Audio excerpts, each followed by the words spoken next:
Starting the party early at 7 a.m., dancing with the locals in Guadeloupe, and everything to gorge on before Lent in Italy. This week, it's all about Carnival. Traveling the world to bring you delicious dishes, tasty beverages, and interesting experiences. This is the Destination Eat Drink Podcast on the Radio Misfits Podcast Network. I'm Brent Peterson. Welcome to Destination Eat Drink, the travel podcast for foodies. Destination Eat Drink is for foodies who like to travel and travelers who love to eat, because the best part of any trip is the food. And this week, we're celebrating Carnival around the world. But first, if you could, take a moment, rate and review Destination Eat Drink on your podcast app, because your 5 stars helps other foodie travelers just like you find the show. Thank you very much. Carnival is starting, so I thought I'd revisit some of my favorite conversations about this giant worldwide celebration. We're sampling delicious deep-fried dough in Italy, partying with the locals in Rio, and dancing in the streets of Guadeloupe. And I'm starving, so let's eat. Destination Eat Drink.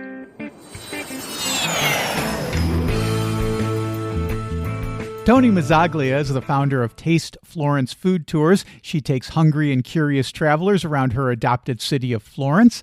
Tony tells me about some of the most delicious treats to enjoy in Italy during Carnival. Up until Fat Tuesday, Martedì Grasso, which I believe is also called Shrove Tuesday. Yeah, Just I've found that started out. hearing that. I've started hearing Yeah. that recently too, yeah. Right? Never heard it before. I don't know if it's a new thing. Probably not, but so Shrove Tuesday, Fat Tuesday, Martedì Grasso. That's kind of the last hurrah. That's the day that everybody gets together and parties. Really up until that they're partying anyway, but that's the last, because then you're going to start going into Lent, where you give something up, right? You might fast, you might give up alcohol, or you might give up fried food, or whatever it is you choose to give up. So Fat Tuesday is that last chance to just pack it in before you sacrifice your favorite thing and put it aside until Easter, right? So we have these beautiful traditional foods all over Italy for Carnival and pre-Carnival. And I'm just going to mention just a few. There's so many. But one that I love in Florence, and you'll find it throughout Tuscany, and you'll find different versions of it throughout Italy. In Florence, we call them frittelle di riso. It just means little rice fritters, okay? And each baker, also anyone at home that makes them, they never come out exactly the same, okay? Because it's fried, so it's kind of like when you try to make your own donuts at home. It's never quite the same as when you get them in a donut shop. So even when you go from one bakery or pastry shop to another, they're going to vary. And my favorite frittelle di riso, surprise, are at the bakery that I go to on my tour. And theirs are just the right amount of sweet, just the right amount of citrus zest, just the right amount of sugar on the outside. So it's basically a little ball of cooked rice that's held together with an egg custard.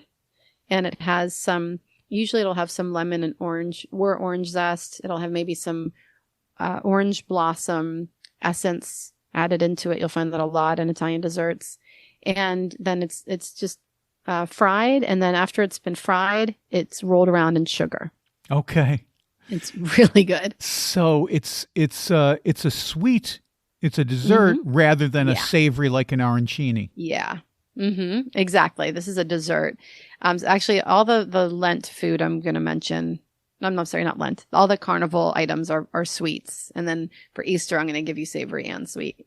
Then there's another thing that we have. It's all about the fried food up for Carnival and dating up to Carnival.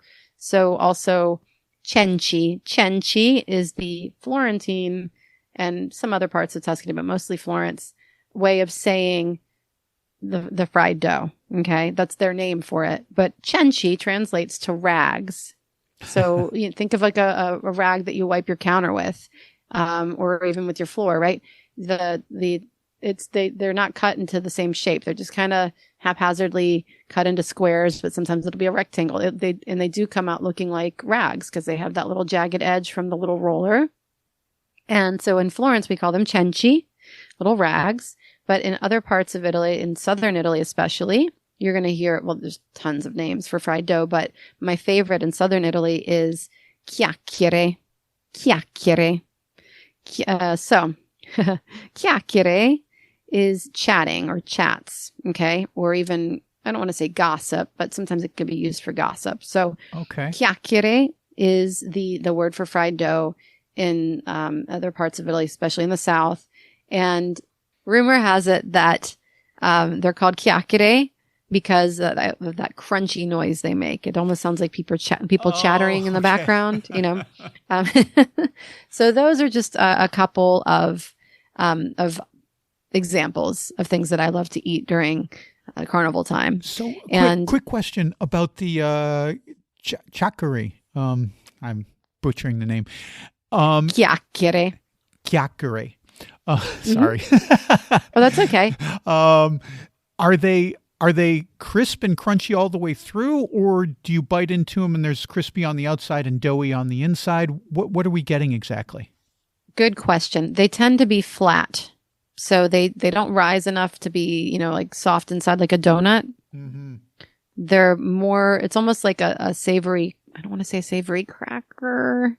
Okay. But it almost has do you get what I'm saying? Yeah. Like a cracker that's like slightly puffy, and then they'll of course we had sprinkle it with powdered dough, powdered sugar. We had something in Rhode Island very similar. It was called a wandy, and because they were long like a wand, but but they were fried and they were crispy, and then you put sugar on top as soon as they come out of the fryer, and you get them hot out of the fryer. They're super tasty. I mean, dough, sugar, and fat. It's going to activate pretty much everything on your tongue, right? Everything that makes everything delicious. Oh, and in parts of Italy, I believe it's in Naples, if I'm not mistaken, they'll actually drizzle it with chocolate on top. Oh, all right. I know. I haven't gotten to try that yet. I just discovered, I'm a contributor for... I'm a contributing writer for Appetito online magazine.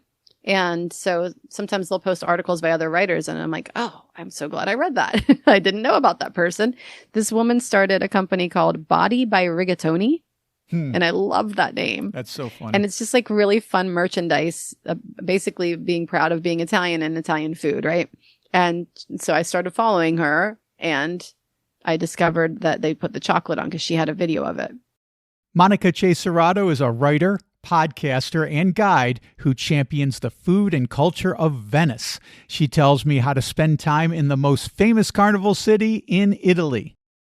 And Venice is famous for Carnival. If I were to come during Carnival, what would be the best way for me as a visitor to enjoy Carnival? So this goes not just for Carnival, this goes for every time you come to Venice. Stop coming for 2 days. Venice needs to be seen for at least a week. Okay? If you really want to enjoy it. Otherwise, all you do, you come, you scrape the surface, and if there are a lot of crowds, that we hope one day come back, you will not enjoy it because all you have time is to go and see the iconic monuments, and you think that's Venice. Venice is not that.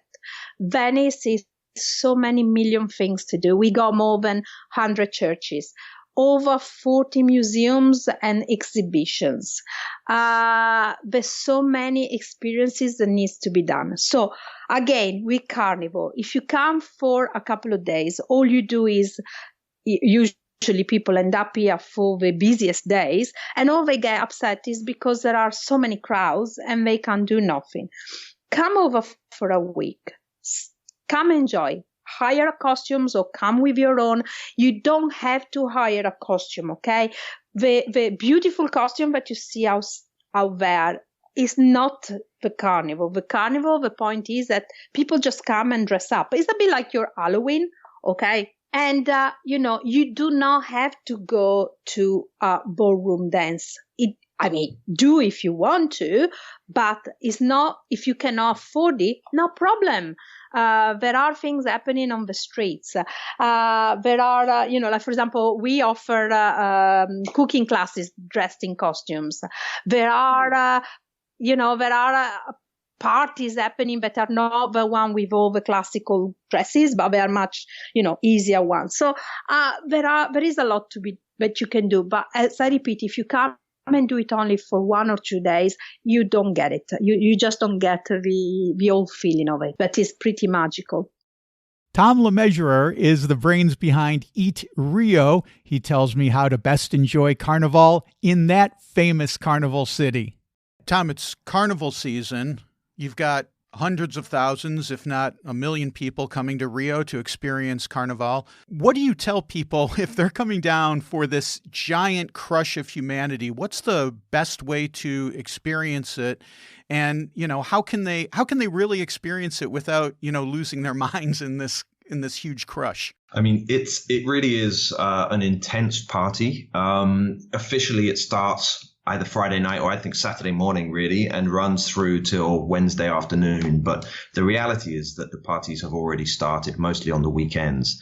And actually, after the end of Carnival, again, there's a lot of people who I think they have trouble accepting that it's over, so they just keep going anyway. So there's a lot of partying and a lot of people, and it's at the back end of our hottest time of the year. So it definitely pays to prepare for things to be super informal and hot. You're not going to need any warm clothes, but it's really important to Okay, first of all, you need to understand there's two sides to Carnival. There's this big procession, which you see footage of quite regularly.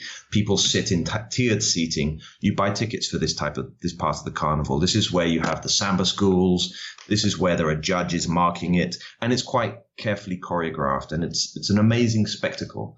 And a lot of people come here thinking that's what Rio Carnival is. I would say that's just one part of Rio Carnival. The other part, which for me is really where it gets interesting, is the street carnival. So they call this Carnaval de Rua. And this is every day in Rio, there are blocos. A bloco is a street party. And during the height of Carnival, there might be 50, 60, even 70 of these blocos. A bloco can have anything between a couple of thousand and over 1 million people. It's really it's tough to get anything done. I mean, a lot of times we say the year doesn't start until after Carnival's finished, because imagine you're trying to get to work and there's 1 million people having a great time in the way. And Carnival starts early. A lot of the best Carnival blocos start at 7 a.m. Oh, geez. A lot of people assume the party doesn't get going till the afternoon, but for me, the best Carnival parties run between about 7 and say 6 p.m. A lot of us will just go home after that and rest in preparation for the next day's Carnival. I think it's probably good. I know a lot of people come to Rio and they have safety concerns. It's a big part of what I try and do is to try and, put safety concerns into perspective. And given that Carnival is the time when most people are coming, or it's certainly one of our peak times, it's good to sort of try and get things into perspective as far as safety is concerned. Of course, you can get robbed in Rio, but let's remember you can also get robbed in Buenos Aires, in Barcelona, in London, and Chicago, and anywhere else you can think of. People come here, I think, with very much exaggerated fears about the situation here. If you've traveled anywhere pretty much, then you probably already know the common sense rules to follow. If there's someone who you don't like the look of, trusting your instincts, that's not the time to take out your cell phone. That's when you keep it in your pocket.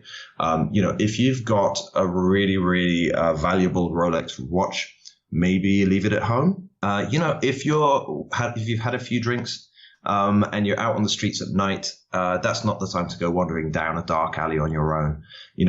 Actually, it's really important to understand is that the people here in Rio, they're very, very friendly and very warm, and they are very protective of us, actually. Us being gringos, as they call us. Gringos here is just any foreigner. And they are often, when I'm walking on the streets, even after 10 years, there's no way anyone is going to think I'm Brazilian, probably. Right. But, people come up to me, and especially if I'm walking with a group of tourists, they'll come up to me and they'll be like, hey, just be careful, make sure you don't do this. And, they're giving advice and so on. And, it's really not the war zone that you'll be led to believe here. Michela Milazzi is the award-winning host and producer of the PBS show Bare Feet. She was in Guadeloupe for Carnival a couple years ago and tells me all about the experience. So let's talk a little bit about Carnival and your experience, because I'll tell you, Michela, I've been going down the rabbit hole the last couple of days since I knew I was going to talk to you, watching videos of Carnival specifically in Guadeloupe. Yeah. And man, it looks like a party. I mean, you've got the dancers, you've got the great music, you've got the bands. I saw one video, there was a band behind a truck, and the pickup part of the truck was stacked with amplifiers so high it would make Led Zeppelin jealous. I mean, well, it's good that you bring that up, because that's what people think of Carnival. That's like Trinidad and Tobago, U.S. Virgin Islands, Barbados. You're listening to soca music, and you have recorded music with these huge stacks on trucks, and people are just walking and winding up the road. That's not Carnival in Guadeloupe. Okay. No, but this is great that you bring it up, because that's why it's different in Carnival. Carnival, they're using live instruments and live musicians. So, and you have two different styles. So you have the carnival bands, which have they use like these barrels, these huge barrels, and they're hitting the drums. So you have these bass drums made of barrels that they're carrying on their back and playing through the streets. That's one band, the carnival bands. Then you have, the mas bands. Now the mas bands are these bands that their rhythms are based on guoka, which is, rhythms that came directly from West Africa. And they're called groupe apo, which means apo means of skin. So the drums are made of like a goat skin headed drums. So they're natural materials. And that's where you get these massive bands just playing drums. They're playing the conch shell, right? They're blowing the horn of the conch shell.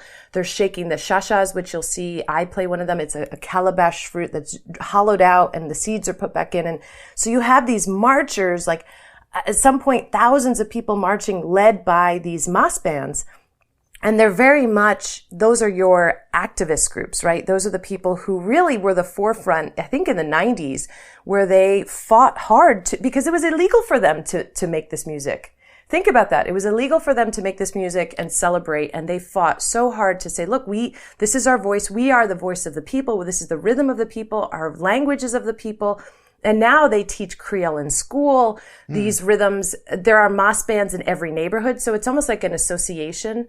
And each neighborhood has their own representation of mas bands. And it's incredible to see and powerful to see, people who are making music in the street, but as part of their identity. Right? And that's why Carnival in the Guadeloupe Islands is different, let's say, than if you go to U.S. Virgin Islands, which again is amazing. I've done Carnival in St. Thomas, and it was so much fun, but so different, so incredibly different. And I think that's another thing people need to realize too. The Carnival isn't the same everywhere you go. What I love is Carnival always falls around my birthday. So I like to say that Carnival is like the world celebrating my birthday. I know that's very self-centered. It's World Michaela Day. Yeah, it's Michaela Day. But it's my goal to I want to be able to celebrate every single carnival, because then I get to celebrate my birthday in a different way. So I've done, on my list, of course, is celebrating Carnival in Brazil. That's been on the list forever. We've been trying to do that for so long. But I've done Carnival in the U.S. Virgin Islands. I've done ball season in Vienna, where I'm waltzing in Vienna. That's during Carnival season. I did a trip with my mom when she turned 50. We were able to go to Carnival in Venice. Obviously Carnival in the Guadeloupe Islands I've done. It's just Mardi Gras would be so much fun in New Orleans. Every single part of the world has their own version of the celebration. And it's not the same. It's never the same. It has the same sort of intention of party your butt off, because then come Ash Wednesday, like Fat Tuesday at the end, it's the Lenten season. So you need to fast. That's the whole Christian belief behind it, right? It's the fasting season.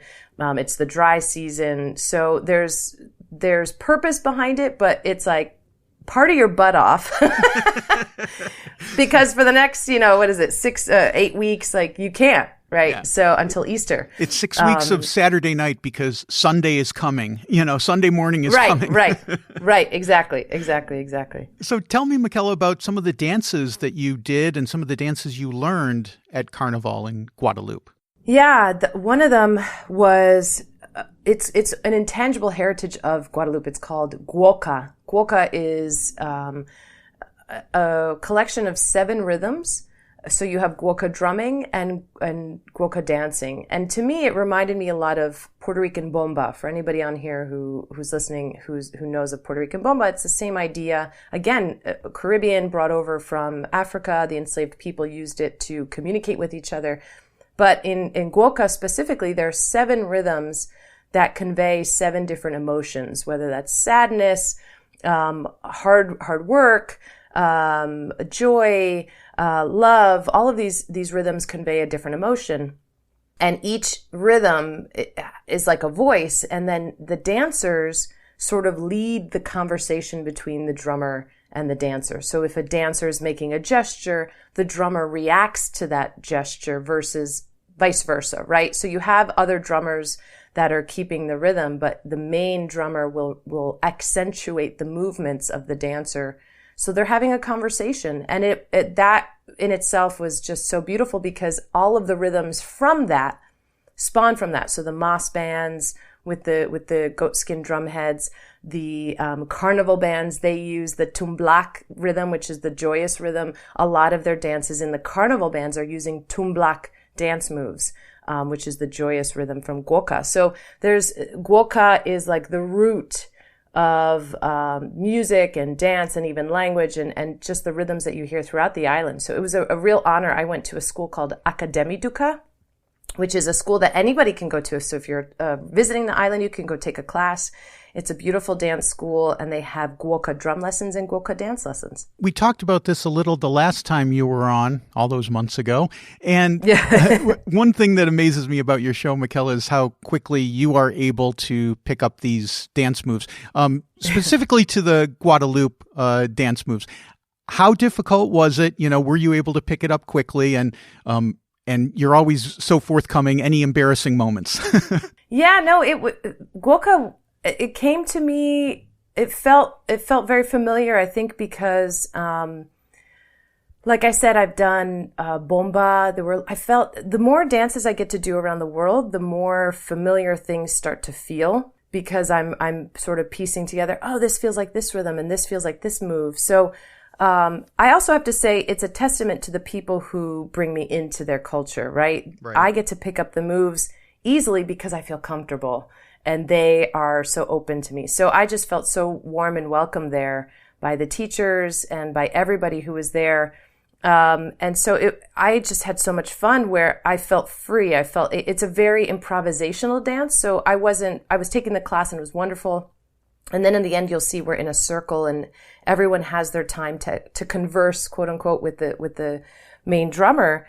I felt comfortable. I wasn't doing everything exactly guoca movements, but I was having that conversation with the drummer and he was having that conversation back with me and I felt very open to it. So, again, I wasn't becoming a professional guoca dancer by any means, but I felt very safe in the sense of as a dancer, like I can express myself and not be judged, and I can express myself and be in a very warm and welcoming environment that allows me to try this. I'm just trying it. So yeah, it was wonderful. I didn't see any missteps because it was so comforting. There was like a wonderful, beautiful group of people who were there to keep us all together. Okay, that's Michaela Malazzi. The latest season of her show is airing now on PBS. Check your local listings. You can find out more at travelbarefeet.com. Tom's website is eatrio.net, and Tony's is tasteflorence.com. I'm hoping to have Tony on the show in the next month or two to talk about some more Florence-related stuff. Monica's website is monicacheserato.com, and Cesarato is spelled Cesarato. Well, that's it for this week. Next week, we are in the Black Forest of Germany for seasonal cheesecake, a nice glass of beer after a long day of hiking, and layered chocolate cake with drunk cherries. Don't miss that. Until then, check out all the food and travel at destinationeatdrink.com. I just posted a new video about the best street food on the Italian and French Riviera. There's a surprising sandwich made with Lebanese bread, a pancake made from chickpeas, and much, much more. You can see this street food video by clicking on the video tab at destinationeatdrink.com or by going to my YouTube channel. It's youtube.com/@destinationeatdrink946. I also just posted a new story about a famous perspective artist and the time he visited a remote mountain town in Italy. Read all about that at destinationeatdrink.com/blog. And speaking of Italy, I just published my latest food and travel guide to the cities of Scano and Sulmona in the Abruzzo region of Italy. It's another real hidden gem. You can download the ebook for just $2.99 at buymeacoffee.com/destinationeatdrink and have a delicious trip. Destination Eat Drink is distributed by the Radio Misfits Podcast Network and Ed Silla. Thanks, Ed. I'm Brent Peterson. I'll see you down the road. Join us next week for another culinary adventure on Destination Eat Drink, a presentation of the Radio Misfits Podcast Network.